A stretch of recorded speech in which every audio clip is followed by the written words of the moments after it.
Netalinu, salam alaikum. Bita o ye dessert de ye.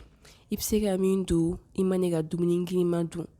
Bita in kɔni a kuma tɛ kɛ dɛ, an ka jango filɛ ɲɔgɔn fɛ. I bɛ jɔ sɛfanden 2 la. An b'an ka sɛfan jɛman a n'a jaune an b'olu bɔ ɲɔgɔn na. An bɛ jɛman bila fankelen fɛ ka jaune bila fankelen fɛ. N bɛ sɔrɔ ka na sukaro kuyɛriba ɲɛ 2 ta k'o kɛ n ka sɛfan jaune sanfɛla la.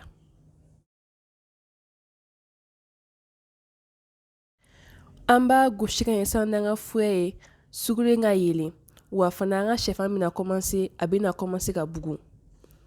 An ɲɛ t'a la an b'a gosi f'a ka commencer ka mousser. An mago bɛna jɔ an ka fromage fɛrɛ la. An b'o kuyɛriba ɲɛ 2 ani dɔɔni ta k'o k'a la. An bɛ sɔrɔ ka na o mélanger ɲɔgɔn na.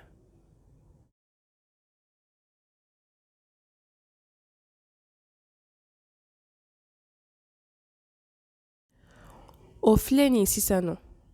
Sɛfan jɛman o min bila kɛrɛfɛ an bɛn'o ta sisan nɔ k'o gosi. N'i diya i bɛ se k'a gosi n'i ka fouet ye. An bɛna kɔgɔ dɔɔni k'a la fitinin bɛrɛkɛtɛni o b'a tɔ timiya. Walima batteur électrique o b'a tɔ teliya kosɛbɛ. N b'o ta k'o kɛ k'a gosi fo ka n'a kɛ mousse ye. Walima u b'a fɔ ko k'a kɛ neige ye. Ten a kan ka kɛ nin cogoya in na tantɔ de. N ka mélange fɔlɔ n bɛn'o ta k'o fara n ka mélange filanan kan.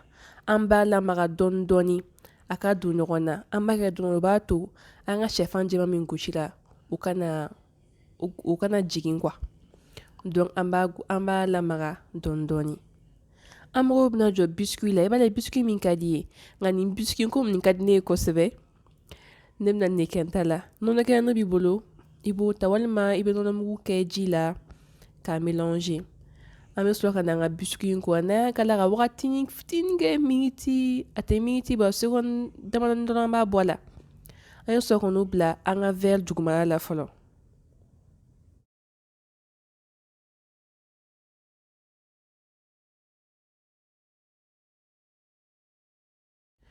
An bɛ sɔrɔ ka na an ka sɛfan mélange ta sisan nɔ k'o k'a sanfɛ.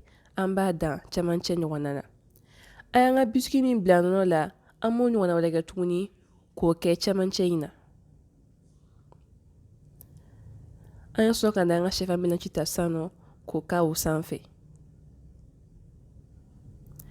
Biscuit min tora an bolo an bɛn'o kɛ sanfɛlanin na k'a décorer k'a cɛ n'o ye.